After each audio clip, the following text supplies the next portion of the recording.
ఈ వారం మన గెస్ట్ పోలీస్ రిక్రూట్మెంట్ బోర్డులో జరిగిన అవతొకలపై ప్రభుత్వం ఇచ్చిన జీవో నెంబర్ 46 పై దాదాపు 20 మంది తరపున వాదిస్తున్న అడ్వకేటే ఈ వారం మన గెస్ట్.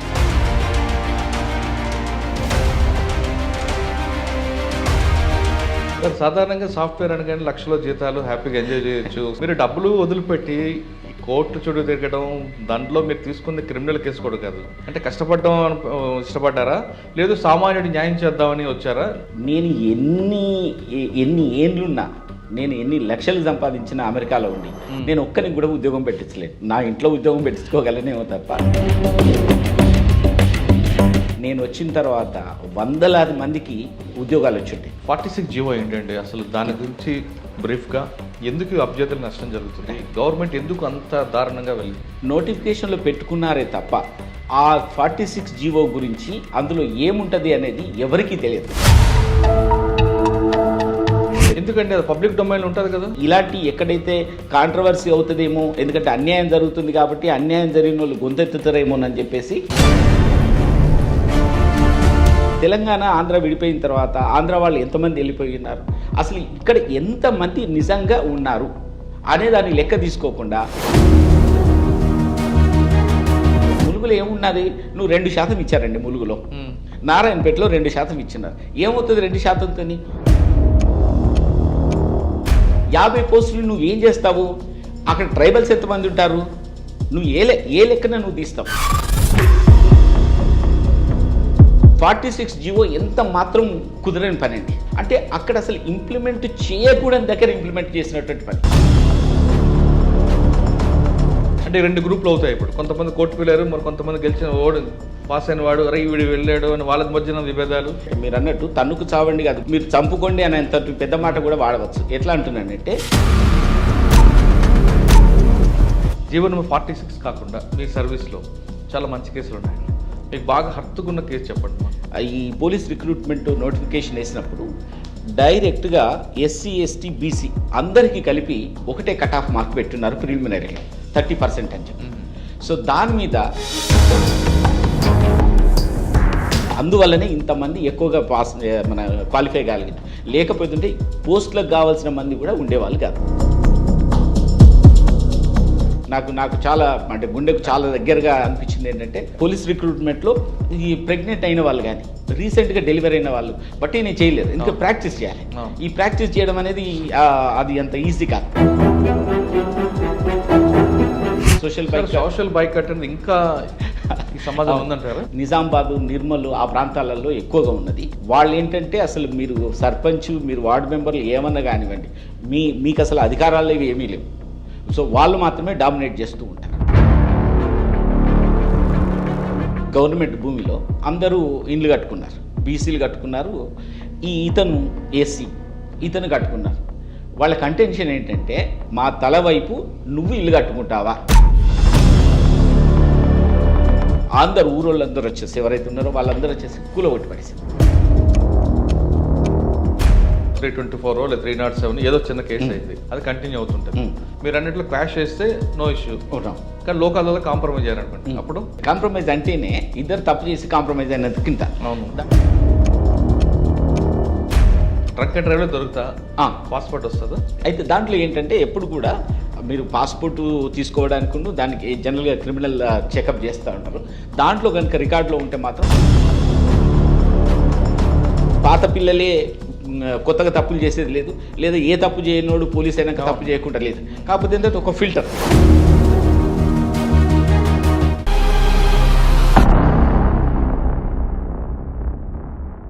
వెల్కమ్ టు లాయర్ సాబ్. ఈ వారం మన గెస్ట్ పోలీస్ రిక్రూట్మెంట్ బోర్డులో జరిగిన అవతొకలపై, అక్కడ జరిగిన ఉద్యోగ నియామకాలపై, ప్రభుత్వం ఇచ్చిన జీవో నెంబర్ 46 పై జరిగిన అన్యాయాలపై, అక్కడ అభ్యర్థులు కోర్టులో ఒక పిటిషన్ వేశారు. దాదాపు 20 మంది తరపున వాదిస్తున్న అడ్వకేటే ఈ వారం మన గెస్ట్. పేరు రమేష్ చిల్లా, అడ్వకేట్, హైకోర్టు. ఒక అడ్వకేట్ దగ్గరికి ఒక ఇష్యూలో ఇంతమంది రావడం అనేది ఆయనకున్న పెర్ఫార్మెన్స్ బట్టి, ఆయనకున్న ప్రొఫెషనల్ బట్టి ఉంటుంది. ఒక ఇష్యూలో చాలామంది రకరకాల అడ్వకేట్కి వెళ్తారు, కానీ రమేష్ చిల్లా దగ్గరికి ఇంతమంది వచ్చారంటే అక్కడ న్యాయం జరుగుతుంది, ఖచ్చితంగా తమ పక్షాన వాదిస్తారు అని నమ్మి వాళ్ళందరూ వచ్చారు. అసలు జీవో నెంబర్ 46 ఏంటి, జీవో నెంబర్ 47 జరిగిన అన్యాయం ఏంటి? ఇప్పుడు చేస్తున్న వాదనలో కరెక్ట్గా అభ్యర్థులకి న్యాయం జరుగుతుందా? నెక్స్ట్ వచ్చే జాబుల్లో అంటే ఆర్డర్స్గా వచ్చాయి కాబట్టి వాళ్ళు అనుకున్నట్లుగానే వాళ్ళ క్యాటర్లో ఇస్తారా? లేదు రాష్ట్రపతి ఉత్తర్వుల ప్రకారం వాళ్ళు అడుగుతున్నారు కాబట్టి ఖచ్చితంగా అమలు అవుతుందా లేదా అనే అంశాలతో పాటు ఇంకా చాలా విషయాలు చాలా కేసులు ఆయన వాదించారు. ఆ కేసులన్నీ ఇట్లా పూర్వపురాలకు వెళ్దాం. రమేష్ గారికి నమస్తే. నమస్కారం. రమేష్ గారు నమస్తే అండి. నమస్కారం. GO number 46 Yes. ఇప్పుడు హాట్ టాపిక్గా ఉందండి. రైట్. అంటే అది ఎప్పుడో జరిగింది. వాళ్ళు అడుగుతున్న దాంట్లో న్యాయబద్ధంగా కనిపిస్తుంది. రాష్ట్రపతి ఉత్తర్వులు అమలు చేయండి బాబు అంటున్నారు తప్ప కొత్తగా ఏమని వాళ్ళు ఏం అడగట్లేదు. కానీ ప్రభుత్వం జీవో ఇచ్చిన ముందే ఆ విషయాన్ని పక్కన పెట్టి ఇప్పుడు అంత ఎగ్జామ్స్ అయిపోయి కరెక్ట్గా వచ్చే టైంలో జిల్లావాదిగా తీయడం, జిల్లాలోని జనాభా ప్రాతిపదికన తీయడం అన్నది, లేదంటే ఉత్తర తెలంగాణ, నార్త్ తెలంగాణ, ఇవన్నీ ఎందుకంటే కన్ఫ్యూజ్ అంటే ముందే ఇస్తున్నప్పుడు కరెక్ట్ చెప్తుంటే ఇష్యూ ఉండేది కాదు కదా. ఆ ఇష్యూ దానికి సంబంధించిన ఆన్సర్ చెప్పే ముందు అసలు రమేష్ గారి యొక్క కుటుంబ నేపథ్యం, ఎక్కడో వరంగల్ పుట్టిన ఆయన విదేశాలకు వెళ్ళి మళ్ళీ తిరిగి తెలంగాణ రావడం వెనక కారణం చెప్పండి. ఎస్ అండ్ థ్యాంక్స్ అండి. అంటే ఈ అవకాశం అంటే 46 జీవో గురించి కానీ పోలీస్ రిక్రూట్మెంట్ గురించి కానీ, ఎందుకంటే లక్షల మంది అభ్యర్థులు రాసినటువంటి పరీక్ష, దీని గురించి ప్రత్యేకంగా మనం చర్చించడం అనేది చాలా సంతోషం ఉంది. అయితే నా కుటుంబ నేపథ్యానికి వస్తే నేను బేసికల్గా నాది ఇంజనీరింగ్ తర్వాత నేను సాఫ్ట్వేర్ ఇంజనీరింగ్ వైపు వెళ్ళి ఉంటుంది. సో అండ్ నేను యుఎస్లో కూడా సాఫ్ట్వేర్ ఇంజనీర్గా చాలా సంవత్సరాలు పనిచేసి తర్వాత సాఫ్ట్వేర్ కంటేను నేను లా చేస్తున్నాను కాబట్టి ఈ లాయర్గా సెటిల్ అవుదామని చెప్పేసి నేను ఫర్ గుడ్ ఇండియా. సార్ సాధారణంగా సాఫ్ట్వేర్ అనగానే లక్షల జీతాలు హ్యాపీగా ఎంజాయ్ చేయొచ్చు, సెటిల్ అవ్వచ్చు అని భావిస్తున్న నేటి తరంలో మీరు డబ్బులు వదిలిపెట్టి ఈ కోర్టు చుట్టూ తిరగడం, దాంట్లో మీరు తీసుకుంది క్రిమినల్ కేసు కూడా కాదు, క్రిమినల్ సెక్షన్ కాకుండా సివిల్ మ్యాటర్స్, తర్వాత సర్వీస్ మ్యాటర్స్ తీసుకోవడం అనేది అది డాక్యుమెంటేషన్ ఎక్కువ ఉంటుంది కదండి. అంటే కష్టపడడం ఇష్టపడ్డారా, లేదు సామాన్యుడి న్యాయం చేద్దామని వచ్చారా, లేదు అక్కడ ఉన్న తృప్తి కానీ ఇందులోని తృప్తి అని వచ్చారా? ఎస్. అయితే బేసికల్గా అంటే నాకు లా పట్ల నాకు చాలా ఇంట్రెస్ట్. ఫస్ట్ ఆఫ్ ఆల్ నేను సాఫ్ట్వేర్ ఉన్నప్పటికీ కూడా, అయితే ఇక్కడికి వచ్చిన తర్వాత అంటే ఒకటే ముక్కలో చెప్పాలంటే నేను వచ్చిన తర్వాత వందలాది మందికి ఉద్యోగాలు వచ్చుంటాయి నేను వాదించిన కేసులలో. నేను ఎన్ని ఏండ్లున్నా, నేను ఎన్ని లక్షలు సంపాదించినా అమెరికాలో ఉండి నేను ఒక్కరికి కూడా ఉద్యోగం పెట్టించలేదు. నా ఇంట్లో ఉద్యోగం పెట్టించుకోగలనేమో తప్ప ఇంతమందికి ఉద్యోగం పెట్టించడం లేదా ఉద్యోగాలలో అన్యాయం జరుగుతుంటే ఆ అన్యాయాన్ని సవరించి వాళ్ళకు ఉద్యోగం ఇవ్వాలి అని చెప్పేటువంటి అవకాశం దీనివల్ల మాత్రం వచ్చింది. ఇంకా సాటిస్ఫాక్షన్ అంటారా, అది ఎనలేని సాటిస్ఫాక్షన్. అసలు జీవితానికి ఇది చాలు అనే అంత గొప్ప సాటిస్ఫాక్షన్ దీంట్లో ఉండేది. మీరు అన్నట్టు సాఫ్ట్వేర్లో అది ఏమంటుంది, చాలా ప్రశాంతమైన జీవితం, హ్యాపీ వీకెండ్స్, ప్లస్ జీతాలు, అమెరికా లాంటి పొల్యూషనే ఉండని, ట్రాఫిక్ ఉండని, పొల్యూషన్ ఉండని, అవన్నీ ఉన్నప్పటికీ కూడా దాని మీద ఇది 1000 రెట్లు సంతృప్తినిచ్చింది. నాకున్న ఇంట్రెస్ట్ వల్ల ఇక్కడికి వచ్చేసాను. But no regrets. నాకు అక్కడికంటే చాలా చాలా చాలా చాలా సంతృప్తి ఉన్నట్టు. అంటే ఆర్థికంగా అక్కడ బాగుంటుంది, ఆర్థికంగా అక్కడ ఉన్నప్పటికీ కూడా ఇక్కడ కూడా ఏమి ఇబ్బంది ఏమి లేదు. అయితే ఇంకొకటి ఏంటంటే నేను ఆల్మోస్ట్ 12 సంవత్సరాల పైన నేను అమెరికాలో ఉన్నాను. సో కాబట్టి ఆర్థికంగా అంటే దీని మీద వస్తేనే ఇదవుతుంది అనేటువంటి పరిస్థితి లేదు కాబట్టి, కానీ మానసిక సంతృప్తి ఇందులో ఉంటుంది కదా, చాలా చాలా ఎక్కువ ఉంది. అందుకే చెప్తున్నా, మీరు ఒక్క ఉద్యోగం ఇప్పించలేము, మనం గవర్నమెంట్ ఉద్యోగం, అలాంటిది 100 మందికి ఉద్యోగం ఇప్పించగలిగినాం అని అంటే అంతకంటే గొప్ప విషయం ఇంకొకటి ఉంటుంది ఈ జీవితానికి. సో ఇప్పుడు మనం ఇందులోకి వద్దామండి. ఈ 46 జీవో ఏంటండి అసలు, దాని గురించి బ్రీఫ్గా, ఎందుకు అభ్యర్థులకు నష్టం జరుగుతుంది, గవర్నమెంట్ ఎందుకు అంత దారుణంగా వెళ్ళింది? అయితే గవర్నమెంటు ఎందుకు వెళ్ళిన దానికంటే ముందట 46 జీవోని ఏం చేస్తున్నారంటే బేసికల్గా దాంట్లో ఈ పోలీస్ కానిస్టేబుల్లలో రకరకాల కానిస్టేబుల్ ఉన్నారు. ఒకటి సివిల్ కానిస్టేబుల్ అని ఉంటుంది, ది ఆర్మర్ రిజర్వ్డ్ అని ఉంటుంది, టీఎస్ఎస్పి అని ఉంటుంది, అంటే special police, Telangana state special police. ఇంతకుముందు ఏపీఎస్పి ఉండేది, తెలంగాణ వచ్చిన తర్వాత టీఎస్ఎస్పి అయింది. అట్లనే ఎస్పీఎఫ్ ఉంటుంది. ఇలా రకరకాలు ఉంటే దాంట్లో ఒకదానికి ఈ టీఎస్ఎస్పికి ఈ 46 జీవోను అమలు చేయాలని చెప్పేసి నోటిఫికేషన్లో పెట్టుకున్నారే తప్ప ఆ 46 జీవో గురించి అందులో ఏముంటుంది అనేది ఎవరికీ తెలియదు. ఎక్కడ కూడా జీవో లేదు. ఇప్పటికీ హైకోర్టు చాలా సందర్భాలలో చెప్పింది మీరు ప్రతి జీవోని పబ్లిక్ డొమైన్లో ఉండాలి అని. అయినప్పటికీ ఇది అందరికీ అవసరమైన జీవో అయినప్పటికీ ఎక్కడ కూడా ఆ జియో వచ్చింది లేదు. మీరు చెప్తే నమ్మరు, ఇప్పటికీ జిరాక్స్ కాపీలు, ట్రూ కాపీలే తిరుగుతున్నాయి తప్ప యాక్చువల్గా 46 జియో ఎట్లున్నదో కూడా ఎవరి దగ్గర లేదు. ఎందుకంటే అది పబ్లిక్ డొమైన్ ఉంటుంది కదా. ఉండదు. అంటే వాళ్ళు ఏంటంటే ఇలాంటి ఎక్కడైతే కాంట్రవర్సీ అవుతుందేమో, ఎందుకంటే అన్యాయం జరుగుతుంది కాబట్టి అన్యాయం జరిగిన వాళ్ళు గొంతెత్తుతారేమో అని చెప్పేసి ఎక్కడ కూడా దాన్ని పెట్టలేదంటే నమ్మండి. ఇక 46 జియో ఏంటంటే వాళ్ళు ఏం చెప్తున్నారని అంటే పాపులేషన్, డిస్టిక్లో పాపులేషన్ను బట్టి ఉద్యోగాలు ఇస్తామంటాడు, ఉద్యోగాలు కేటాయిస్తామంటాడు. ఆ ఉద్యోగాలు కేటాయించే దాంట్లో హైదరాబాద్ కమిషనరేటు, రాచకొండ కమిషనరేటు, ఇంకోటి ఈ సైబరాబాద్, వీటి అన్నిట్లలో కలిపితే అక్కడికే ఏమంటాం అంటే మళ్ళీ దీంట్లో ఏంటంటే ఒక క్యాడర్ చేసేస్తున్నారు. CDC 1 అన్నాడు. CDC 1 అంటే కాంటిగ్యూయస్ డిస్ట్రిక్ట్ క్యాడర్ అని ఒకటి చేశారు.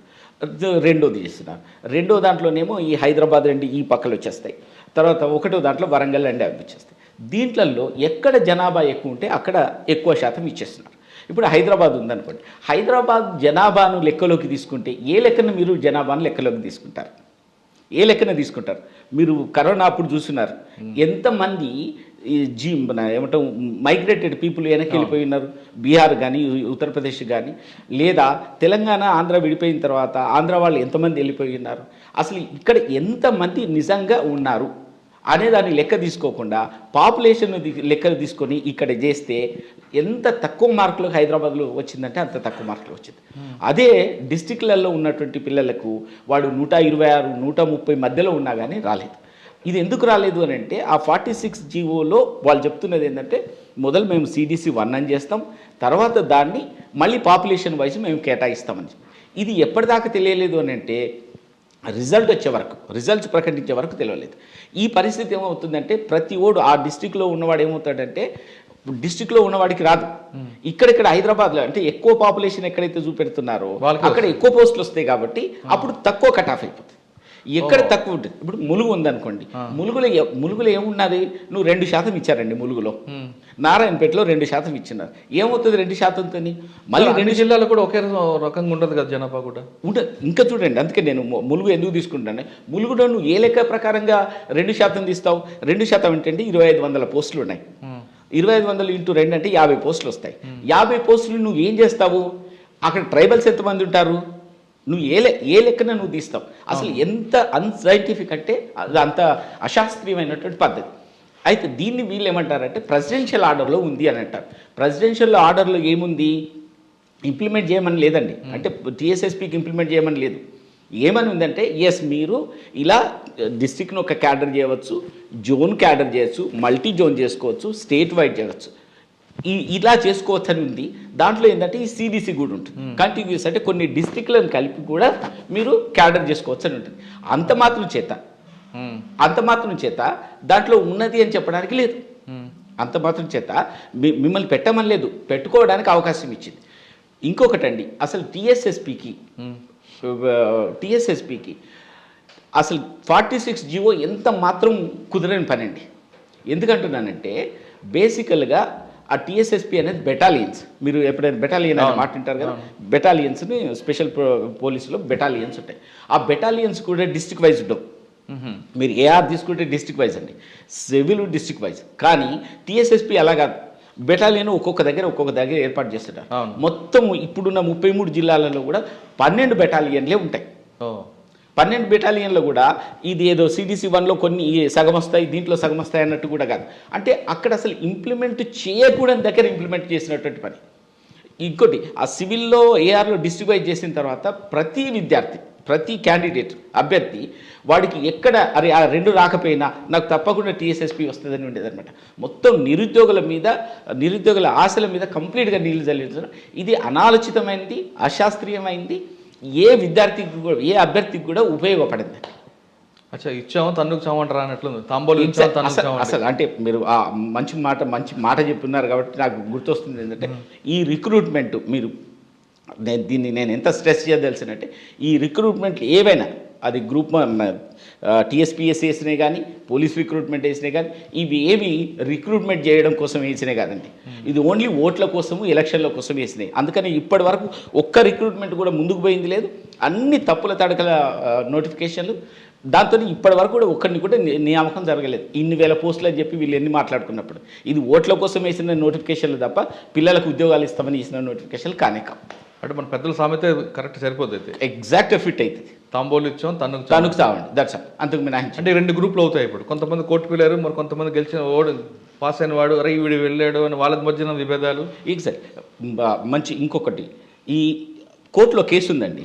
అంటే దారుణం ఏంటంటే మీరు అన్నట్టు తన్నుకు చావండి కాదు, మీరు చంపుకోండి అనేంత పెద్ద మాట కూడా వాడవచ్చు. ఎట్లా అంటున్నానంటే ఈ 46 జియోది కోర్టులో ఉండింది. కోర్టులో ఉన్నప్పుడు కోర్టు ఏం చెప్పిందంటే ఇది తప్పు, ఇది స్టే ఇవ్వాల్సి వస్తుంది అని చెప్పేసినారు. చెప్పితే అప్పుడు వాళ్ళ అడ్వకేట్ ఏం చేస్తున్నారంటే స్టే ఇవ్వకండి, మేము కౌంటర్ వేస్తాం, అది చూసిన తర్వాత మీరు ఏం చేస్తారో చేయండి అన్నారు. అది అలానే ఉండగానే రిజల్ట్స్ ప్రకటించేస్తున్నారు. ఇప్పుడు ఏమైపోయిందంటే నాకు ఉద్యోగం వచ్చింది, ఇంకొనికి ఉద్యోగం రాలేదు. ఇప్పుడు కనుక 46 జియోని కనుక ఇంప్లిమెంట్ చేయమని కోర్టు చెప్తే, లేదా 46 జియోని ఏంటి స్టే చేయమని, సస్పెండ్ చేయమని, లేకపోతే CDC 1 CDC 2ని ఇంప్లిమెంట్ చేయమంటే తెలుసా మొత్తం అప్సైడ్ డౌన్ అయితే మళ్ళీ రివిజిట్ చేయాలి. నేను ఉద్యోగం వచ్చినోడు నేనేం కావాలి? ఉద్యోగం వచ్చినాడు రానోడు ఇద్దరి మధ్య విభేదాలు వస్తాయి కంప్లీట్. ఇప్పటికే వచ్చిపోయినాయి. ఇప్పుడు నేను నా ఛానల్లో కూడా నాకు చిల్లా అని ఉంటుంది, దాంట్లో పెడితే పిల్లలు సార్ మా నోటి కాడ బుక్ ఎందుకు తీసేస్తారు సార్ అంటే వాళ్ళు బాధ ఉంటుంది. కరెక్ట్. అంటే తమ్మి నా ఉద్దేశం అది కాదు తమ్మి, ఓన్లీ న్యాయం కోసమే తమ్మి, దాంట్లో కొంత నష్టపోతారు ఇది పోతారని చెప్పాల్సి వస్తుంది. పిల్లలు ఎంత అంటే నాకు అంతకుముందు ఈ ఉద్యోగం రానోళ్ళు ఫోన్లు చేసేటోళ్ళు, ఇప్పుడు ఉద్యోగం వచ్చిన వాళ్ళు సార్ ఇది మా పరిస్థితి ఇది ఎందుకు వాళ్ళు బాధపడుతున్నట్లు. ఇంకొకటి చూడండి, రాంగ్ క్వశ్చన్స్ ఉంటాయి. మీరు రాంగ్ క్వశ్చన్స్లు ఏంటంటే ట్రాన్స్లేషన్ చేయలేదు. తెలుగులో ఇవ్వాలి, అయితే కొన్ని క్వశ్చన్లకు ట్రాన్స్లేషన్ చేయలేదు. ట్రాన్స్లేషన్ చేయనప్పుడు ఏమవుతుంది, తెలుగు మీడియం పిల్లలకు ఏమో ఒక తీరు ఉంటుంది, ఇంగ్లీష్ మీడియం పిల్లలకు వేరే తీరు ఉంటుంది. అలా ఉండడానికి లేదు, అందరికి సమానమైనటువంటి లెవెల్ ప్లేయింగ్ ఫీల్డ్ ఉండాలి అని చెప్పేసి ఏం చేస్తున్నారంటే 4 ప్రశ్నలు తప్పు ఉన్నాయన్నారు అని జడ్జిమెంట్ రిజర్వ్ చేసి పెట్టున్నారు. నేను ఇచ్చేస్తానని చెప్పేసి అది జడ్జిమెంట్ అలా ఇస్తానని చెప్పినప్పటికీ కూడా రిజల్ట్ ఇచ్చినారు. జడ్జిమెంట్ ఏమొచ్చింది అనుకుంటున్నారు, 4 మార్కులు మీరు కలపాల్సిందే అన్నారు. ఏం చేస్తారు ఇప్పుడు? అప్పీల్కి పోతున్నారు. అప్పీల్లో కూడా 4 మార్కులు చేయమంటే మొత్తం తలకిందులు అవ్వాల్సింది, అప్ సైడ్ అవ్వాల్సింది. 4 ఇంతకుముందు 4 ఇప్పుడు నాకు 4 మార్కులు కలిసాయనుకోండి, మీకు 0 మార్కులే కలిసాయనుకోండి, మీ మీద 4 మార్కులు నాకు ఎక్కువ వస్తాయి, మీ జాబ్ పోతుంది, నాకు జాబ్ వచ్చేస్తుంది. అంటే ఏం చేద్దాం అనుకున్నారు? అంటే ఇంత ఇర్రెస్పాన్సిబుల్. నాకైతే అంటే కొంచెం ఆవేశంగా అనిపించవచ్చు, కానీ అసలు ఎంత దారుణం అంటే నా తెలంగాణ మా యాసలో భాషలో చెప్పాలంటే మెడకాయ మీద తలకాయ ఉన్నోడు ఎవడు చేయని పని ఈ రిక్రూట్మెంట్ బోర్డు చేస్తుందంటే పెద్దగా అంటే ఏదో గంత స్ట్రాంగ్ మాట అని అనుకోవాల్సిన అవసరం లేదు. ఎవడు చేయడండి. రిజల్ట్ అక్కడ పెండింగ్లో ఉన్న తర్వాత, కోర్టులో కేసులో పెండింగ్ ఉన్న తర్వాత, మేము రిజల్ట్ ఇవ్వమని చెప్పిన తర్వాత, లేదు మేము కౌంటర్ వేస్తాం అప్పటిదాకా ఇవ్వద్దు స్టే అని అన్న తర్వాత, అవి అలా ఉండగానే రిజల్ట్ ఇచ్చినారు. ఇప్పుడు ఆ 2 రివర్స్లో వచ్చేస్తే, గవర్నమెంట్కి రివర్స్లో వస్తే, బోర్డుకి రివర్స్లో వస్తే మొత్తం అప్సైడ్ డౌన్ అయిపోయి రానోనికి ఉద్యోగం వస్తుంది, వచ్చినోనికి ఉద్యోగం పోతుంది. ఏం చేద్దామని సార్ ఈ 2 పక్షాలకు న్యాయం జరగడం ఏం చేయాలి? ఇప్పుడు 2 పక్షాలకు ఇవ్వమంటారా, ఏం చేయమంటారా? 2 పక్షాలకు న్యాయం జరగడం అంటూ అంటే ఇప్పుడున్న అంటే న్యాయం ఇప్పుడు ఆల్రెడీ ఒకరికి ఉద్యోగం వచ్చింది, ఒకరికి రాలేదు. రైట్. ఇప్పుడు మీరు ఉద్యోగం మీరు కరెక్ట్గా ఫైట్ చేసుకొని పోతే రాని వాడికి రావచ్చు, వచ్చిన వాడికి పోవచ్చు. ఎగ్జాక్ట్లీ. అయితే ఇప్పుడు కరెక్ట్ మీరు అడిగిన దాంట్లో ఎస్, అంటే పిల్లలలో చాలామందికి ఉన్నటువంటి సంశయం కూడా ఇదే, ఏం చేస్తే ఇద్దరికి న్యాయం జరుగుతుంది. అయితే జనరల్గా ఇద్దరికి న్యాయం జరిగే సందర్భం ఉండదు సార్. ఒకసారి జడ్జిమెంట్ ఇస్తే ఒక నష్టపోతారు, ఒక లాభం అవుతుంది. అయితే ఇక్కడ ఒకవేళ రిక్రూట్మెంట్ చాలా రోజులయ్యింది, వాళ్ళు ట్రైనింగ్లో ఉన్నారు, వాళ్ళు ప్రొబేషన్లో ఉన్నారు, ఈ పిల్లలకు నష్టం జరిగింది అన్నప్పుడు ఆ సూపర్ న్యూమరీ పోస్టులు అంటే క్రియేట్ చేసే సందర్భం ఉంటుంది. కానీ ఇక్కడ ఇంకా వాళ్ళు ట్రైనింగ్కే పోలేదు, ఇంకా రిజల్ట్సే కంప్లీట్గా ఫైన్ కాదు. సో కాబట్టి ఏమవుతుందంటే ఇట్లాంటి సందర్భాలలో సూపర్ న్యూమరీ క్రియేట్ చేస్తారని నేను అనుకోవట్లేదు. కానీ ఒకవేళ నిజంగా కూడా ఈ రిజల్ట్ వల్ల వచ్చిన వాళ్ళని లెక్కలోకి తీసుకొని రివైజ్ చేసిన వాళ్ళ దాంట్లో వస్తే ఏమైనా ఎక్కువ తక్కువ మంది వస్తే వాళ్ళని అకామిడేట్ చేస్తే మాత్రం అది తప్పకుండా బ్యాలెన్స్ అయిపోతుంది. ఆ బ్యాలెన్స్ అవ్వడం అనేది అట్లా చేయవచ్చు, కానీ ఇలా చేయడానికి అది ఎంతవరకు సాధ్యం అనేది గవర్నమెంట్ చేయాల్సిందే.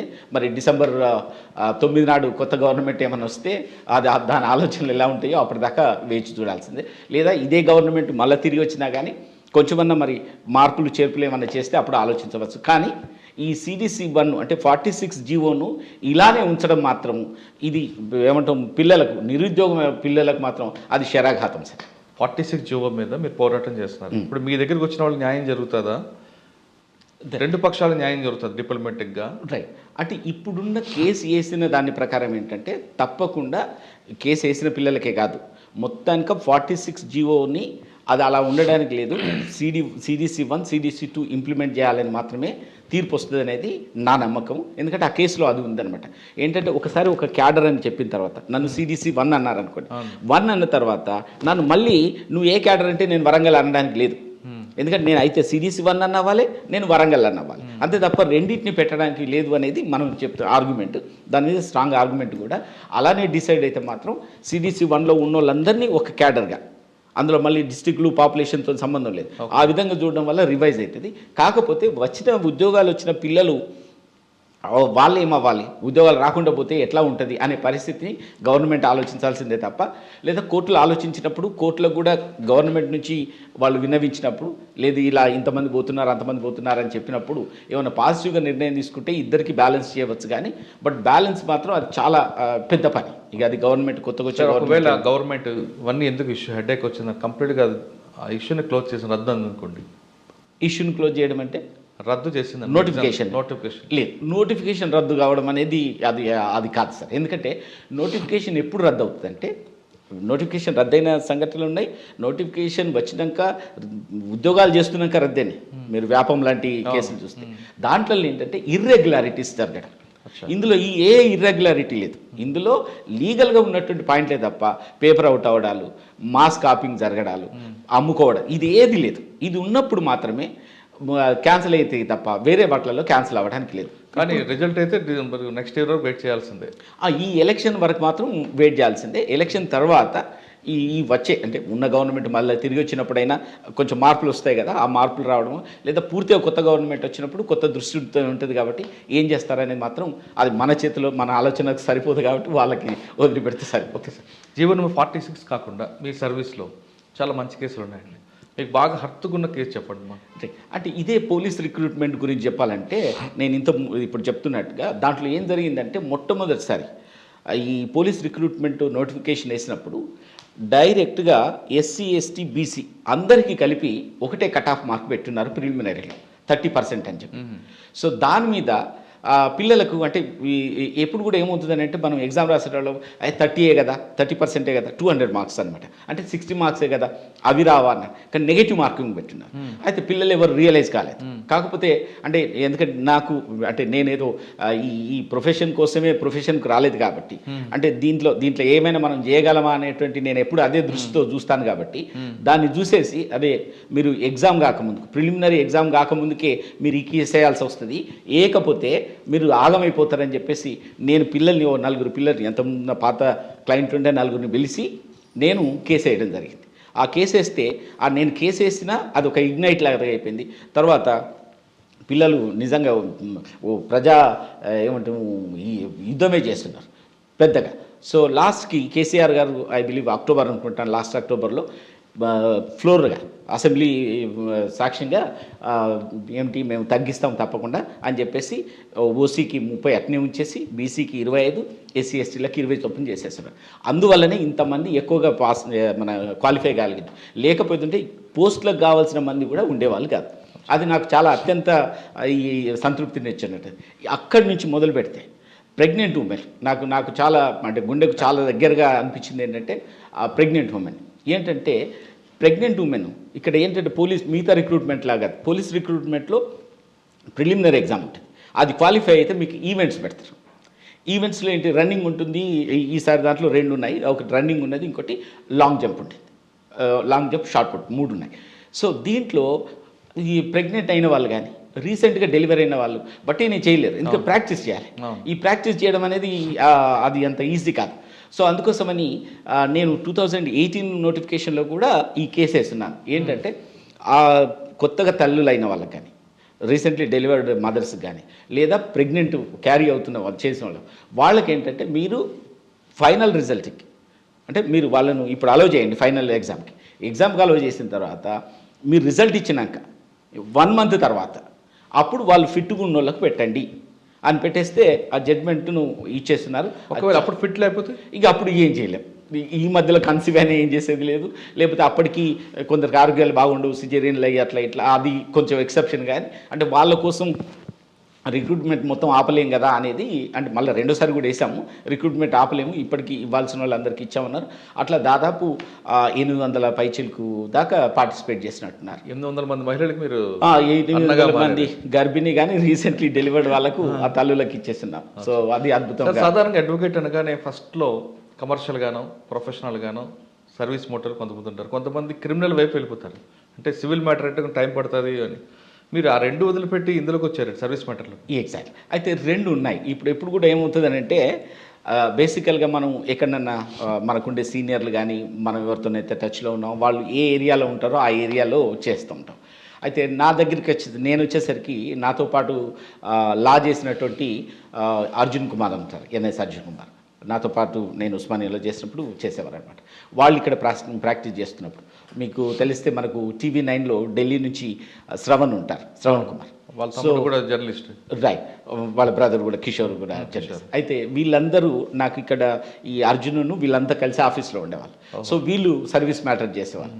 సో వీళ్ళ దగ్గరికి వచ్చినాక సో వాళ్ళు నాకు అంటే ఇక్కడ గాడ్ ఫాదర్స్ లాంటి వాళ్ళు అనమాట. సో ఇప్పుడు ఆయన చేస్తున్నాడు అలా ఢిల్లీలో ఉండి, ఢిల్లీలో సుప్రీంకోర్టులో చేస్తున్నారు. నాకు కొలీగ్ ఒకటి సుప్రీంకోర్టులో చేస్తున్నారు. సుప్రీంకోర్టులో చాలా ఇప్పుడు NCLT కేసెస్ కానీ పబ్లిక్ ఇంట్రెస్ట్ లిటిగేషన్ కానీ ఆయన మొత్తంగా ఇలాంటి కేసులలో చేస్తున్నారు. సో వాళ్ళు నా గురువులు. సో అయితే వాళ్ళతోని ఈ సర్వీస్ మ్యాటర్ అయిపోయినాం. అలానే సర్వీస్ మ్యాటర్స్ కదా నేను క్రిమినల్ సైడ్ కూడా చేస్తాను, రెవెన్యూ కూడా చేస్తాను. బట్ బేసికల్గా ఏంటంటే ఈ ఏరియా అంటే ఇప్పుడు సర్వీస్ మ్యాటర్లలో కూడా నేను ఎవరో సస్పెండ్ అయ్యిండు, రీఇన్స్టేట్ చేయండి, ఇంక్రిమెంట్ రావట్లేదు అన్న కేసుల కంటే ఈ రిక్రూట్మెంట్ కేసులో, ఎందుకంటే ఈ కేసులలో గ్రూప్ 1 లాంటి కొన్ని తీస్తే ఈ పోలీస్ రిక్రూట్మెంట్ ఎస్పెషల్లీ అంతా ఎవరండి మొత్తం దిగువ మధ్య తరగతి పేదలే తప్ప ఇంకోరు ఉండరు. అందులో గ్రామీణ పిల్లలు ఉన్నారు, దళిత బహుజన పిల్లలే ఉంటారు, తెలుగు మీడియం పిల్లలు ఉంటారు. అంటే మీరు ఏ విధంగా చూసినా కానీ డిసడ్వాంటేజ్ గ్రూప్స్ మాత్రమే ఉంటారు వాళ్ళు. సో అందుకోసమని అరే ఇక్కడ ఏమైనా చేయొచ్చు అనేది. అందుకని మీకు అంటే నేను ప్రౌడ్గా చెప్పగలిగేది ఏంటంటే 90% కేసులు ఈ పోలీస్ రిక్రూట్మెంట్కి సంబంధించిన 90% కేసులు నా దగ్గరనే ఉంటాయి. మిగతా 1 వేరే వాళ్ళ దగ్గర ఉండవచ్చు కానీ నా దగ్గరే ఉంటాయి. మీరు అడిగితే చాలు పోలీస్ రిక్రూట్మెంట్ అనగానే ఎస్ రమేష్ చిల్లా సార్ దగ్గరికి వెళ్ళండి అని చెప్తూ ఉంటాను. కానీ అక్కడ మీకు ఫీజు కూడా తక్కువ వస్తుంది కదా. That's fine. నేను ఇంతకుముందే చెప్పినట్టు నేను అంటే యూఎస్లో ఉన్న కారణంగా కావచ్చు, లేకపోతే ఇక్కడికి వచ్చినాక కూడా పిల్లలేమి అంటే ఇప్పుడు నేను ఒక్కొక్క దాంట్లో 100 మంది 150 మంది 100 ఈవెన్ 175 వేసిన సందర్భాలు 225 వేసిన సందర్భాలు ఉన్నాయి. వాడు ఒక్కొక్కటి ఇచ్చినా కానీ చాలా ఎక్కువ అవుతుంది. సో కాబట్టి వాళ్ళు ఫీజు తక్కువ ఇచ్చిందని కూడా అనడానికి లేదు. నాకు వచ్చే ఫీజు నాకు వచ్చేస్తుంది.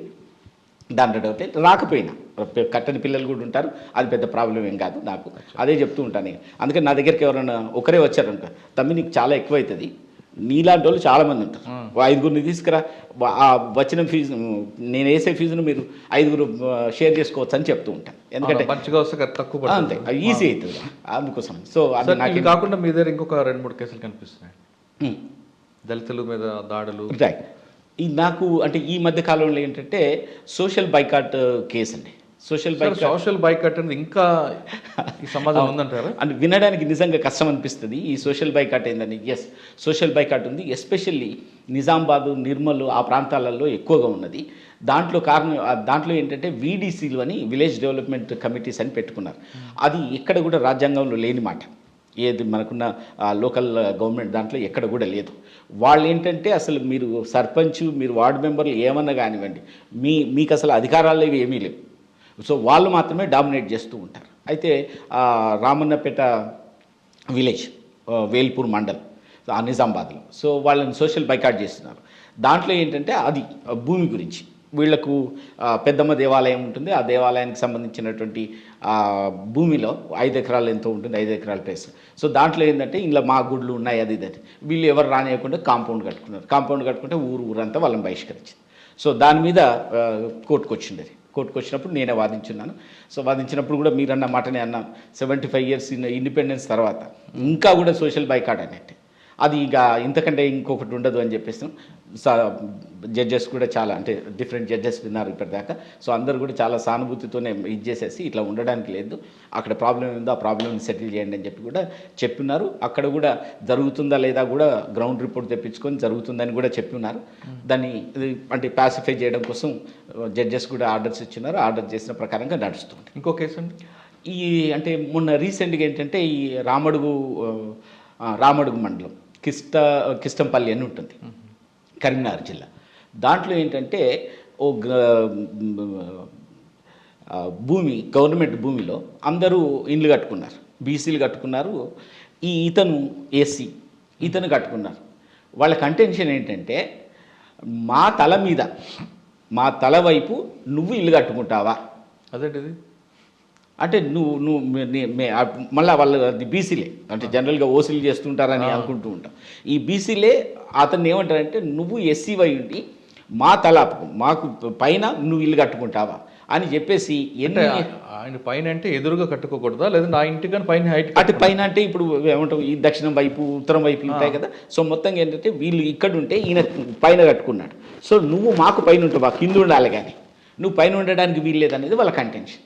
దాంతో ఆయనను నానా అంటే అధికారులను ఉపయోగించుకొని అంటే వాళ్ళతో లాక్ చేయించుకొని ఇది చేసి చాలా చేసి లాస్ట్కు ఏది కాదు అనుకున్నప్పుడు అందరు ఊరోళ్ళందరూ వచ్చేసి ఎవరైతే ఉన్నారో వాళ్ళందరూ వచ్చేసి కూలగొట్టి పడేస్తున్నారు, గడ్డపారతో దాడి చేస్తున్నారు, ఆ బ్లేడ్ ట్రాక్టర్తో కూలగొట్టేసేస్తున్నారు.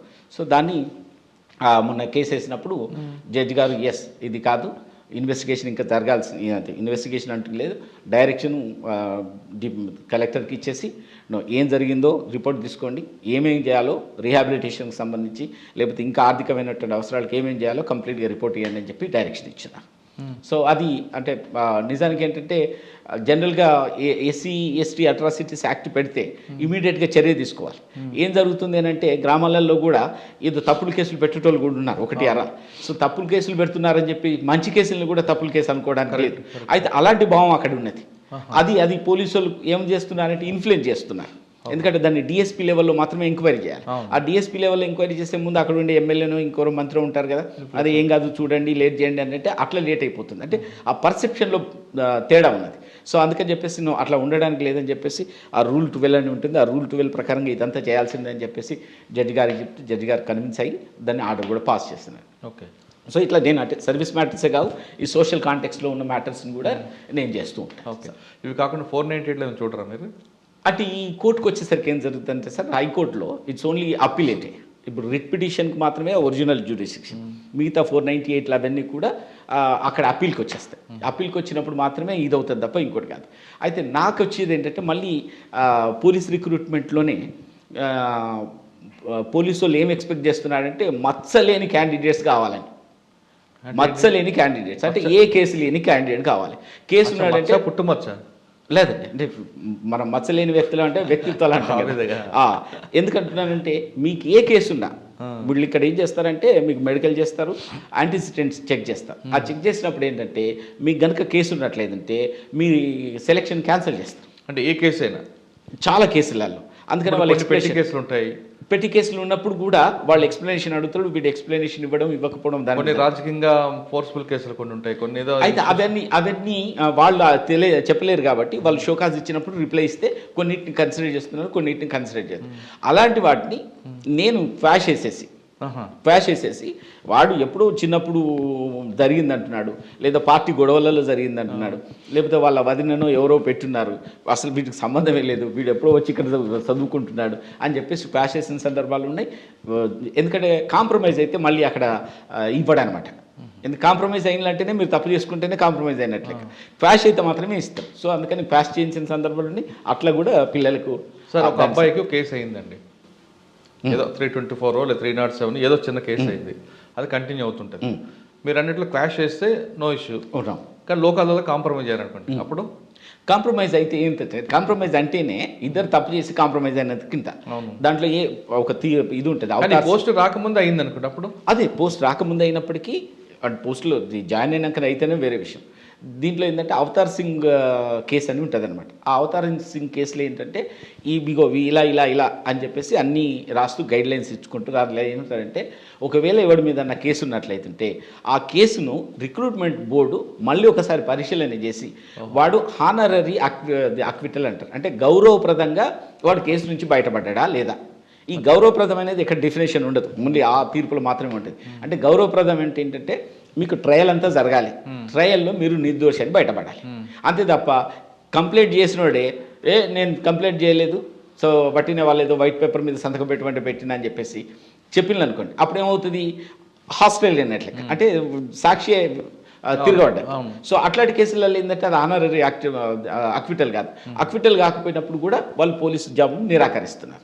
సో అవతార్ సింగ్ను పట్టేసి, సో అందుకోసమని ప్రతిసారికి అదే పరిస్థితి వస్తుందని ఆ క్వాష్ వేయించుకుంటే, అందుకని ఎప్పుడైనా మనం వేసినప్పుడు కాంప్రమైజ్ కండి కదా అంటారు. నువ్వు సార్ కాంప్రమైజ్ అవ్వడానికి లేదు సార్, అవుతే ఇస్తలేరు అని చెప్పేస్తే అంటే జడ్జిలు చాలా మట్టుకు పిల్లల జీవితం, వాడు 25-30 సంవత్సరాలు ఉంటాడు, మనకి ఇంకా చాలా జీవితం ఉంది కాబట్టి క్వాష్ చేసిన సందర్భాలు చాలా ఉంటాయి.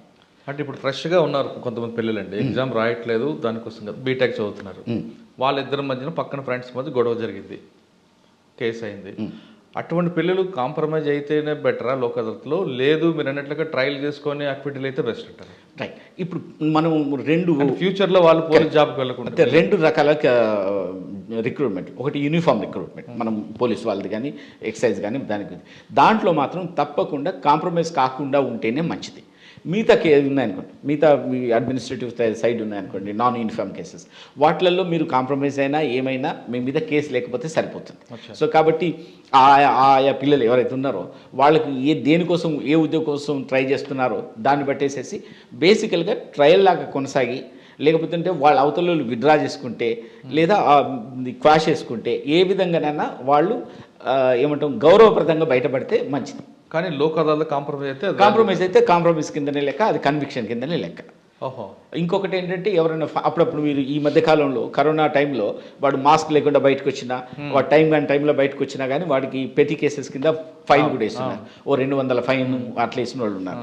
అయితే ఒకనొక సుప్రీంకోర్టు జడ్జిమెంట్లో ఏముంటుందంటే 2000 కంటే తక్కువ ఫైన్ కడితే దాన్ని కేసు కింద చూడడానికి లేదు, కాబట్టి వాళ్ళను అంటే దాంట్లో కన్విక్షన్ కింద చూడడానికి లేదని చెప్పి ఓ జడ్జిమెంట్ ఉంటుంది. ఓకే. సో కాబట్టి అలాంటి వాళ్ళు ఎవరైనా ఉండేది మాత్రం ఆ జడ్జిమెంట్ను రెఫర్ చేయవచ్చు. జడ్జిమెంట్ రెఫర్ చేసేసి అయ్యా 200 ఫీజు ఫైన్ కట్టినాం కాబట్టి అది కన్విక్షన్ కాదని చెప్పవచ్చు, లేకపోతే కన్విక్షన్ కిందనే. కొంతమంది కాలేజ్ స్టూడెంట్స్ తాగి వాహనం నడుపుతూ దొరుకుతారు డ్రంక్ అండ్ డ్రైవ్లో, వాళ్ళకి ఫస్ట్ టైం అంటే ఫైన్ వేస్తే సెకండ్ టైం జైలుకి పంపిస్తుంది. అటువంటి వాళ్ళు ఏం చేయాలండి? రైట్. అటువంటి వాళ్ళు ఏం చేయడానికి ఏం లేదు, ఎందుకంటే నేను పోలీస్ జాబ్ పనికిరాదు. నేను కేసు వేస్తున్నాను. నేను ఒకనొక క్యాండిడేట్కి ఏంటంటే వినాయక చవితి రోజు తెలుసు కదా, అది భక్తి ఆ ఒక పక్కకు ఇది ఇంకో పక్కకు ఉంటుంది కదా, ఆ తాగి బైక్ నడుపుతూ ఉంటే పోలీసు వాళ్ళు పట్టుకుంటే ఆ కేసు వేస్తున్నారు, వాడికి జాబ్ కూడా వచ్చిండే, అయితే క్యాన్సిల్ చేస్తున్నారు. అది నేను మొన్న వేసినప్పుడు కూడా ఇది మోరల్ టర్పిట్యూడ్ కింద, అంటే అనైతిక ప్రవర్తన కిందనే లెక్క, బండి నడపడం అనే దాని కింద అని చెప్పేసి దాని కేసుని డిస్మిస్ చేస్తున్నారు. సో కాబట్టి డ్రంక్ అండ్ డ్రైవ్ దొరికి ఫైన్ వేసి వాటి జైలుకి కూడా పోయింది, కన్విక్షన్ కూడా అయింది. కోర్టు ఏమిచ్చిందండి? కోర్టు డిస్మిస్ చేసేస్తుంది. కాబట్టి అంటే ఈ ముఖంగా కూడా చెప్పవచ్చు ఏంటంటే ఈ ఇంటర్వ్యూ ముఖంగా తాగి నడిపి ఫైన్ కట్టి జైలుకు పోతే మీకు ఉద్యోగాలు రావు. కాబట్టి కొంచెం ఏమంటే ఉద్యోగం కావాలనుకున్నాడు కొంత జాగ్రత్తగా ఉండడం మాత్రం మంచిది. కేసు అయిన తర్వాత కోర్టు చుట్టూ తిరిగే కంటే కేసు కాకుండా చూసుకోవడం మంచిది కదా. మీ కోర్టు తర్వాత చూసుకుంటాం, మాకు అడ్వకేట్స్ ఉన్నారు మంచి వాళ్ళండి. అది ఉంటారు, అడ్వకేట్స్ ఉండరని కాదు, కాకపోతే ఏమవుతుంది అంటే పుణ్యకాలం కాస్త గడిచిపోతుంది, వాడు ట్రైనింగ్కి పోతాడు ఇలాంటి కేసులలో, మళ్ళీ మిమ్మల్ని ట్రైనింగ్ పంపాలంటే 4 సంవత్సరాల పాటు నోటిఫికేషన్లో పోతారు. సో అందుకని అడ్వకేట్లు మీకు ఉన్నప్పటికీ కూడా కేసు కాకుండా చూసుకోవడమే మంచిది. సార్ పాస్పోర్ట్ వస్తుందా? పోనీ మేము అమెరికా వెళ్ళిపోతాం, డ్రంక్ అండ్ డ్రైవ్లో దొరుకుతా, పాస్పోర్ట్ వస్తుందా? రైట్. అయితే దాంట్లో ఏంటంటే ఎప్పుడు కూడా మీరు పాస్పోర్ట్ తీసుకోవడానికి దానికి జనరల్గా క్రిమినల్ చెకప్ చేస్తూ ఉంటారు, దాంట్లో కనుక రికార్డులో ఉంటే మాత్రం వాళ్ళు పాస్పోర్ట్ ఇవ్వరు, లేకపోతే మాత్రం ఇచ్చేస్తారు. ఇక అది మీకు తెలిసిందే కదా, మన దగ్గరకు వచ్చిన పోలీస్ని మేనేజ్ చేస్తే, ఎంక్వైరీకి వచ్చిన వాడిని మేనేజ్ చేస్తే సరిపోతుంది, ఎందుకంటే చిన్న కేసే కాబట్టి. మరి రిజిస్టర్డ్ ఎఫ్ఐఆర్ లాంటి కేసెస్ అయినా మాత్రం కొంచెం కష్టం అవుతుంది. కానీ ఈ డ్రంక్ అండ్ డ్రైవ్ చిన్న కేసు సాధారణ కొంతమంది ఫస్ట్ టైం కాకుండా రిపీట్గా దొరుకుతుంటారు, హ్యాబిచువల్గా దొరుకుతుంటారు, డ్రంక్ అండ్ డ్రైవ్లో జైలుకి వెళ్ళి వస్తారు. అటువంటి వాళ్ళకి పాస్పోర్ట్ దొరుకుతుందా? అదే నేనేమంటున్నాను, ఆ డ్రంక్ అండ్ జైలుకి వెళ్ళి వచ్చిన తర్వాత కూడా హ్యాబిచువల్ అయినప్పుడు అది రికార్డులలో ఉండాలి. ఆ రికార్డు ఉంటే కదా జైలుకి వెళ్తారు. అవును, రికార్డులలో ఉంటే మాత్రం అప్పుడు ఇవ్వరు. సో ఇవ్వరు. ఒకవేళ ఇచ్చినా కండిషనల్ ఏముంటుంది తప్ప ఇంకొకటి ఉంటుంది. సో ఇక్కడ ఒకసారి లైసెన్స్ క్యాన్సిల్ అయిన తర్వాత పాస్పోర్ట్ వస్తుంది అంటారా? అదే పాస్పోర్ట్ ఇక రెండు ఉన్నాయి ఇక్కడ. పాస్పోర్ట్ రావడానికి మీకు వీసా రావడానికి డిఫరెన్సెస్ ఉన్నాయి. సో పాస్పోర్ట్ అప్లై చేసినప్పుడు పాస్పోర్ట్ ఇస్తూ ఉండవచ్చు కాక, కానీ వీసా ఉన్నప్పుడు మాత్రం మీకు ఎక్కడైతే కేసు పెండింగ్లో ఉందో ఆ మెజిస్ట్రేట్ మీకు పర్మిషన్ ఇవ్వాల్సి వస్తుంది. ఆ పర్మిషన్ ఇచ్చినప్పుడు మాత్రం మీరు ట్రావెల్ చేయాల్సి వస్తుంది. అచ్చా, సో మీరు ఫైనల్గా ఏం చెప్తారు మరి ఇటువంటి వాళ్ళందరికీ? మేము రోజు తాగి తిరుగుతాం, మీ అందరితో గొడవ పడతాం, కానీ తర్వాత ఒక స్టేజ్ వచ్చాక పోలీస్ అవుతాను అనుకుంటాడు. రైట్, అది పోలీస్ అవుదాం అనుకుంటే నిజంగా కూడా అంటే దాంట్లో ఉన్నది ఏంటంటే పోలీస్ దగ్గర అంటే మొత్తం లా అండ్ ఆర్డర్ కానీ ఆర్మీ కానీ అదే ఈ వీటిలలో ఎస్పెషల్లీ పోలీసులలో ఏంటంటే లా అండ్ ఆర్డర్ వాళ్ళ చేతిలో ఉంటుంది. సో వాళ్ళు ఏమైనా చేయడానికి వస్తుంది. సో అందుకని ఆ మెంటాలిటీ ఏంటి, ఆ క్రిమినల్ మెంటాలిటీ ఉంటే వాళ్ళు మరింత రెచ్చిపోయే అవకాశం ఉంటారు అనేది వాళ్ళ ఉద్దేశం. అయితే అలా అని ఈ పాత పిల్లలే కొత్తగా తప్పులు చేసేది లేదు, లేదా ఏ తప్పు చేయనోడు పోలీస్ అయినాక తప్పు చేయకుండా లేదు. కాకపోతే ఏంటంటే ఒక ఫిల్టర్, మొదట్లోనే ఫిల్టర్ పెట్టచ్చు కాబట్టి ఈ ఫిల్టర్లో చేస్తున్నారు. కాబట్టి మీరు ఎవరైనా పోలీస్ ఉద్యోగం కావాలనుకుంటే మీ పక్కింటలతో గొడవ పడకండి, మీ పొలం గట్టుగాడ పడకండి, తాగి నడపకండి, 498 కేసుల దాంట్లో ఇరక్కండి. అయితే ఇక్కడ ప్రాబ్లం ఏమైపోయిందంటే ఇప్పుడు అందరూ ఎడ్యుకేట్ అయిపోయినారు, అంటే రాంగ్ ఎడ్యుకేటెడ్. ఏమైపోయిందంటే ఓకే వీడు మా మరిది చదువుతున్నాడు, ఓకే వీళ్ళంతా వేధిస్తున్నారు, నా మరిదిని కూడా 498లో పెట్టినాం అనుకో, వానికి ఉద్యోగం రాదు. లేకపోతే గట్టు పంచాయతీ అవుతా ఉన్నది, అమ్మాయి మీద ఇది చేశాడని చెప్పేసి ఒక అఘాయిత్యం చేశాడని చెప్పేసి పెట్టేస్తే చాలు వీని ఉద్యోగం రాదు. అంటే ఉద్యోగం రాకుండా చేయడం కోసం ఏమేమి పెట్టచ్చో కూడా ఆలోచిస్తున్నారు. అది మనకు అంటే అది వేరే పార్టీ. కానీ న్యాచురల్గా ఒక కుర్రాడు పోలీస్ అవ్వాలనుకుంటే, ఒక ఐపీఎస్ అవ్వాలన్నా, ఒక కానిస్టేబుల్ కానీ ఎస్ఐ అవ్వాలనుకుంటే వాడు ముందే ఎలాంటి జాగ్రత్త తీసుకోవాలి? ఒకటే, సాధ్యమైనంత వరకు ఏ కేసు ఉండకుండా చూసుకోవాలి. సాధ్యమైనంత వరకు అంటే కొన్నిట్లలో మనకు మన చేతులలో ఉండదు, బట్ ఏదేమైనా సాధ్యమైనంత వరకు ఏ కేసు ఉండదు. ఆ కేసులలో కేసు గుర్తుపెట్టుకోవాల్సింది ఏంటంటే మోరల్ టర్పిట్యూడ్ అంటాం, అనైతిక ప్రవర్తన. ఎందుకంటే జనాలు ఇది అనైతికం రా అనుకునేది ఏదైనా కానీ అనైతికం. కిడ్నాప్, రేప్, మర్డర్ ఇవన్నీ కూడా ఆ సుప్రీంకోర్టు ఒక 5-6 గుర్తించింది. ఇలాంటి కేసులలో ఎట్టుకోసమే ఉండదు. ఆ 354D అందుకోసమనే 354Dకి అది కష్టం అవుతుంది, 324, 325లలో కూడా కష్టం అవుతుంది. సో కాబట్టి ఏంటంటే అలాంటి కేసులలో ఉండకుండా, అసలు ఎలాంటి కేసులలో ఉండకుండా ఉండడం మంచిది. ఒకవేళ తప్పనిసరైన పరిస్థితులలో ఏదో చిన్న చితక కేసులు కానీ మోరల్ టర్పిట్యూడ్ అని అంటూ డిఫైన్ చేయబడ్డటువంటి కేసులలో మాత్రం ఉంటే మీరు పోలీస్ జాబ్ గురించి ఆలోచించకండి, రాయకండి. రాసి మొత్తం 3-4 సంవత్సరాలు వేస్ట్ చేసుకోవాల్సిన పని లేదు. లేకపోతే మాత్రం మీరు ఐఏఎస్ హ్యాపీగా రాసుకోవచ్చు. ఓకే, ఇంకా మీకు బాగా గుర్తున్న కేసులు చెప్పండి. దాటి గుర్తున్న కేసులలో అంటే ఉన్నాయి, బట్ మీకు బాగా గుర్తుండొచ్చుగా మీ ఇందాక చెప్పారు ఒకటి గర్భిణులకి, అటువంటి బాగా మీకు మనసుకు నచ్చే కేసు. అంటే మీకు అక్కడ పీపీ బాగా టఫ్ ఇచ్చి ఉంటారు, కానీ మీరు తీసుకునే దీంట్లో లైన్ వచ్చి ఉంటుంది. అంటే ఇప్పుడు మొన్న దీంట్లో ప్రాసిక్యూషన్ మీకు బాగా టఫ్ ఫైట్ ఇచ్చి ఉంటుంది, కానీ మీరు అందులో ఎక్కడ తీసుకొచ్చారు? రైట్, ఇప్పుడు ఈ 7 మన ప్రిలిమినరీలో కూడా ప్రిలిమినరీ ఎగ్జామ్లో ఇదే పోలీస్ రిక్రూట్మెంట్లో వాళ్ళు ఏం చేస్తున్నారంటే ఈ నెగటివ్ మార్కింగ్ పెట్టారు. ఇంతకుముందు చెప్పాను కదా నెగటివ్ మార్కింగ్ పెట్టినప్పుడు ఏంటంటే వాడు కొన్ని క్వశ్చన్స్ని తప్పించినప్పుడు ఏం చేస్తున్నాడు అని అంటే తప్పించాను కాబట్టి ఇప్పుడు తెలివి కల పిల్లలు ఏం చేస్తారు, ఈ క్వశ్చన్ తప్పు ఉందని వాడు అటెంప్ట్ చేయడం. ఓకే, అటెంప్ట్ చేసి ఎందుకు మనం నెగిటివ్ మార్క్ తెచ్చుకోవడం, 1/4 నెగిటివ్ మార్కింగ్ ఉంటుంది. అయితే అట్లా అని ఏం చేశాడంటే వాడు ఎవడైతే క్వశ్చన్ అటెంప్ట్ చేయడో వాడికి మార్కులు ఇచ్చినాడు. బేసికల్గా ఎవడు క్వశ్చన్ అటెంప్ట్ చేయకపోతే వానికి 0 రావాలి. కానీ వీడేమంటాడంటే ఈ రాంగ్ క్వశ్చన్లలో ఎవడు అటెంప్ట్ చేయలేదో వాడికి ఇస్తాను, అటెంప్ట్ చేసి రాంగ్ చేసిన వానికి ఇవ్వని అంటాడు.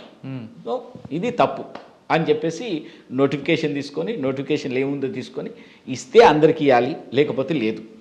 అంతే తప్ప కరెక్షన్ ఇప్పుడు నువ్వెందుకు అనుకుంటున్నావు, తప్పు వాడు తెలివి కల్లోడు క్వశ్చన్ చదివాడు, ఆన్సర్ తప్పు ఉంది లేదా క్వశ్చన్ తప్పు ఉంది, ఎందుకు అనవసరంగా నెగిటివ్ మార్కు తీసుకోవాలి అని చెప్పి పెట్టలేదు అని నువ్వు అనుకుంటున్నావు. అసలు వాడు తెలియకనే పెట్టకపోవచ్చు కదా, నువ్వెందుకు అజ్యూమ్ చేసుకుంటున్నావు. సో కాబట్టి అది కంప్లీట్గా నోటిఫికేషన్కు అగెనెస్ట్. అట్లయితే ఆ జడ్జి గారు కూడా అడిగినారు, నేను 20 అటెంప్ట్ చేయలేదు, నాకు 20 మార్కులు ఇచ్చావా అన్నాడు. సో కాబట్టి అది లేదు. అందుకోసమని ఆ కేసులో కూడా చాలా టఫ్. వాళ్ళు అప్పీల్కి పోయినప్పుడు కూడా సేమ్ క్వశ్చన్ డివిజన్ బెంచ్ కూడా రేజ్ చేసేసి ఎస్ అందరికీ 7 మార్కులు కలపాలి అంటే చాలా సంతృప్తికరమైన విషయం ఏంటంటే 65,000 మంది ఓకే సార్ 65,000 మంది కానిస్టేబుల్, 20,000 మంది ఎస్ఐ క్యాండిడేట్స్ క్వాలిఫై అయ్యారు. ఈ 7 మార్కులను ఎస్ఐలకు 9 మార్కులు కల్పిస్తే సో అత్యంత ఏమంటారు సంతృప్తి. అంటే ఎందుకు సంతృప్తి అంటే 16,000 పోస్టులు ఉన్నాయి సార్ ఇప్పుడు. ఈ 16,000 పోస్టులు నిన్నే మంది కూడా రాకపోయేటోళ్ళు. అవును. ఏది అక్కడ 30% 25% 20% తగ్గించకపోయినా ఈ 7 మార్కులు గలపకపోయినా అసలు ఉద్యోగాలకు సరిపడే మంది కూడా ఉండేటోళ్ళు కాదు. అసలు ఇంకా జుట్టు ఊడిపోయేది గవర్నమెంట్ ఇది. జుట్టే ఉండేది కాదు, మీరు నమ్మండి. కానీ అదృశ్యవశాత్తు ఏంటంటే మనకు ఈ రిజల్ట్స్ రావడం వల్ల ఇది ఒకటి మంచిదైపోయింది. ఈ సందర్భంగా ఒకటి చెప్పదలసింది ఏంటంటే తెలంగాణ ఉద్యమము చాలా మంచి విషయాలను తీసుకున్నది, కానీ చెడ్డ విషయాలను కూడా తీసుకొచ్చేసింది. అందులో అత్యంత విషాదకరం ఏంటంటే ఆత్మహత్యలు. మీరు చూడండి ఆత్మహత్యలు ఎంత ఈజీ అయినా తెలంగాణ ఉద్యమం తర్వాతనే. ఇప్పటికి కూడా పిల్లలు ఉద్యోగం రాలేదని చచ్చిపోయిన పిల్లలు చాలామంది ఉన్నారు. ఆ మధ్యలో ప్రిలిమ్స్లో రానోలేదు, రానప్పుడు కూడా చనిపోయిన వాళ్ళు ఉన్నారు. అందుకని మాకు సంతృప్తి ఏంటంటే నేను ఈ సందర్భంగా ఏంటంటే అశోక్ అకాడమీ అని ఉంటుంది, అశోక్ సార్ అని అంటాడు. సో ఆ సార్ కూడా 30% 20%లో అద్భుతంగా తీసుకెళ్ళాడు.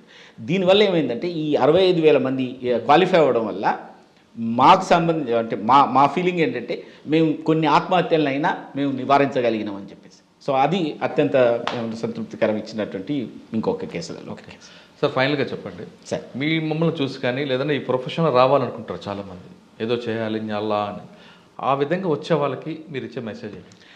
అంటే నేను అంత పెద్దగా మెసేజ్ ఇచ్చే అటువంటి ఇదేం కాదు, కానీ బట్ నేను ఒక ప్రొఫెషన్ నుంచి ఇంకో ప్రొఫెషన్ వచ్చినా కాబట్టి ఈ విధంగా రావడానికని ఇంకొక ప్రొఫెషన్ నాకు అంటే నేను అమెరికా నుంచి వచ్చిన తర్వాత నేను చాలా పొలిటికల్లీ యాక్టివ్. నేను యుఎస్లో తెలంగాణ డెవలప్మెంట్ ఫోరం అని ఉంటుంది. తెలంగాణ డెవలప్మెంట్ ఫోరంకి నేను జనరల్ సెక్రటరీని ఉండేవాడిని, వర్కింగ్ కమిటీ చైర్మన్ ఉండేవాడిని.